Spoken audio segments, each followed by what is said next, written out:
Pemerintahan Prabowo Subianto memecah banyak kementerian dan lembaga. Salah satunya adalah Kementerian Kebudayaan. Kementerian ini tidak pernah berdiri sendiri di era sebelumnya. Sosok yang dipercaya Prabowo untuk mengelola kementerian ini adalah Fadlizon, politisi Gerindra. Menteri Kebudayaan Fadlizon ingin menjadikan kebudayaan menjadi haluan pembangunan nasional. Bahkan dirinya punya mimpi menjadikan Indonesia sebagai ibu kota budaya dunia. Bisnis berkesempatan mewawancarai Fadlizon seputar misi kebudayaan Indonesia ke depan. Simak pemikiran pria kelahiran Jakarta 1 Juni 1971 ini mengenai lahirnya Kementerian Kebudayaan. Keberadaan Kementerian Kebudayaan ini kan baru pertama kali secara independen di Republik Indonesia. Yang selama ini sama-sama kita ketahui biasanya digabung dengan pendidikan, kadang-kadang digabung dengan pariwisata, dan lain-lain. Jadi kehadiran Kementerian Kebudayaan ini bisa menjadi satu fokus kebudayaan secara luas gitu ya. Dan tentu di dalamnya terkait juga dengan berbagai misalnya sektor, dalam arti kalau secara umum kan kita ingin menjadikan kebudayaan itu sebuah paradigma haluan di dalam pembangunan nasional, mengisi seperti Bung Karno bilang itu berkepribadian dalam kebudayaan, dan kebudayaan ini bisa menjadi kekuatan, the power of culture gitu. Dan kita sama-sama juga tahu bahwa Indonesia ini kekayaan budayanya luar biasa. Saya selalu mengatakan saya ini udah keliling 100 negara dan tidak ada kekayaan budaya negara lain yang bisa membandingi kekayaan kita. Dari semua ekspresi budaya, produk budaya, kekayaan-kekayaan budaya lain yang tangible maupun intangible. Dan saya kira itu bisa dibuktikan dengan berbagai artefak yang ada, ya mulai dari prasejarah. Makanya saya juga mengatakan bahwa kita ini kebudayaan atau peradaban yang tertua di dunia. Bukan hanya tertua di Asia, tapi di dunia. Temuan-temuan fosil-fosil yang dulu dibawa oleh Du Bois, oleh Koningswald, oleh banyak juga saintis-saintis lain menunjukkan bahwa kita ini memang peradaban tertua.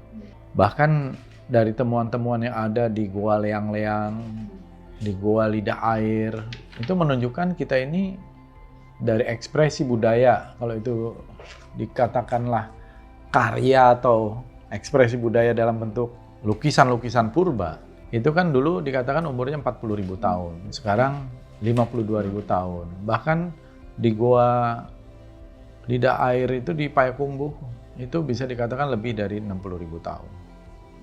Jadi, siapa yang lebih tua dari kita? Gitu. Kan pertanyaan itu bisa kita ajukan kepada dunia. Siapa yang lebih tua dari kita? Gitu loh.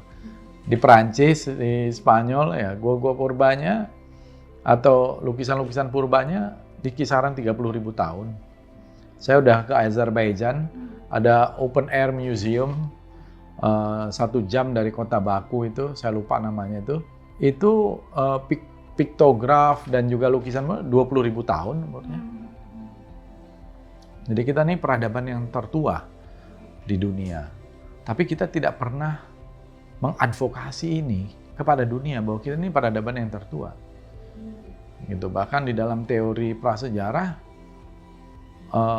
banyak ilmuwan-ilmuwan luar yang mengatakan ya peradaban itu dari Afrika, Homo erectus itu punahnya di Jawa. Gitu. Ya kan bisa juga kita berteori bahwa berangkatnya justru dari sini karena kita juga ekuatorial, di garis ekuatorial. Jadi ini penting menurut saya dalam rangka reinventing Indonesian identity, menemukan kembali identitas Indonesia. Karena identitas kita ini terlanjur dibangun sebagai bangsa yang merdeka setelah 350 tahun dijajah oleh sebuah negeri kecil di Eropa. Itu sangat memalukan sebenarnya. Gitu ya. Jadi harus diubah. Kita ini peradaban tertua gitu loh. Nah ini yang saya kira salah satu tugas yang membangun satu character building, nation building melalui kebudayaan itu menjadi sangat penting Dan itu harus dibangun juga dari sejarah, dari peradaban kita. Itu yang kalau kita lihat terkait dengan masa lalu. Tapi masa lalu kan nggak bisa dipisahkan dari masa kini. Dan masa kini nggak bisa dipisahkan dari masa depan. Nah, yang terkait dengan museum, cagar budaya, itu harus menjadi etalase peradaban kita. Dan kekayaan kita tuh luar biasa. Nah, disitulah nanti kita perlu melakukan satu pendataan, digitalisasi, dan standarisasi dari museum-museum yang ada di kita. Nah, museum kita yang dari kelas C harus naik kelas jadi B, yang B naik kelas jadi A, gitu ya. Baik museum yang punya pemerintah, yang punya provinsi, kabupaten, atau punya swasta atau perorangan. Lalu yang terkait dengan pemanfaatan, pengembangan, pembinaan ya dari para pelaku-pelaku budaya, saya kira itu juga bagian yang juga sangat penting dari pelaku budaya di bidang film, di bidang musik, seni pertunjukan, seni rupa, seni tradisi, dari penghayat kepercayaan dan lain-lain. Jadi memang pemerintah ini adalah alat, Kementerian Kebudayaan ini adalah alat, ya, yang tentu harus diperalat oleh para pelaku kebudayaan, gitu ya. Nah, dengan demikian kita bisa bersinergi dan kita memfasilitasi untuk pembangunan ekosistem tadi.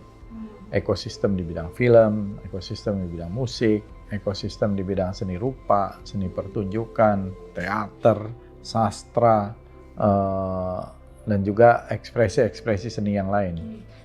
Nah, mungkin nanti di dalam konteks di hilir itu bisa beririsan dengan ekonomi kreatif dan sebagainya. Kira-kira begitu. Jadi ya basis kerja kita juga sesuai dengan Undang-Undang Dasar 45, Pasal 32, Undang-Undang Pemajuan Kebudayaan, Undang-Undang Perfilman, Undang-Undang Cagar Budaya. Dan kalau kita lihat, kita ini juga kurang kehadiran budaya kita itu di dunia internasional. Makanya nanti ada satu dirjen mengenai diplomasi kebudayaan, kerjasama, dan promosi budaya. Ini sangat penting. Di dalamnya termasuk tadi ada repatriasi dan lain-lain. Repatriasi ini penting karena ini adalah bagaimana membuat benda-benda artefak kita itu kembali ke asal, karena ini untuk mencari keutuhan dari informasi dan pengetahuan yang ada di dalamnya. Nah, makanya proses repatriasi ini harus terus dijalankan dengan Belanda, karena banyak artefak kita di Belanda, di Volkenkunde Museum, di Tropen Museum. Ada yang dari Delft Museum, waktu itu mereka sendiri yang menawarkan untuk pengembalian. Lalu di India kita punya prasasti Pucangan yang merupakan prasasti penting. Di Inggris sebenarnya banyak sekali manuskrip-manuskrip dan benda-benda budaya lain yang dulu dibawa oleh Sir Stamford Raffles. Bahkan Raffles juga merampok Keraton Yogyakarta, Geger Spey, tahun 1812. Ya, itu ada di British Museum dan ada di British Library. Ya, kita akan berupaya, meskipun tidak mudah. Karena negara-negara lain juga berupaya untuk meminta pengembalian mereka. Seperti Mesir, pengen pengembalian mumi dari British Museum. Atau seperti Yunani ingin pengembalian dari Parthenon. Parthenon itu kan banyak bagian-bagiannya itu dari rumah Parthenon yang ada di Athena, saya pernah ke situ. Itu kan ada di British Museum juga. Gitu. Jadi tidak mudah, mereka sampai sekarang belum mau, yang saya tahu. Tapi kita akan berusaha. Ya, bersama juga dengan negara-negara lain. Lalu di Jerman itu juga ada fosil-fosil kita yang dibawa oleh von Koningswald dulu. Sekarang berada di Senckenberg Museum. Itu saya jumlahnya nggak tahu berapa ya, katanya 8 atau lebih ya. Ada Meganthropus paleojavanicus, Pithecanthropus erectus dan lain-lain gitu. Yang dibawa sekitar tahun 30-an ya.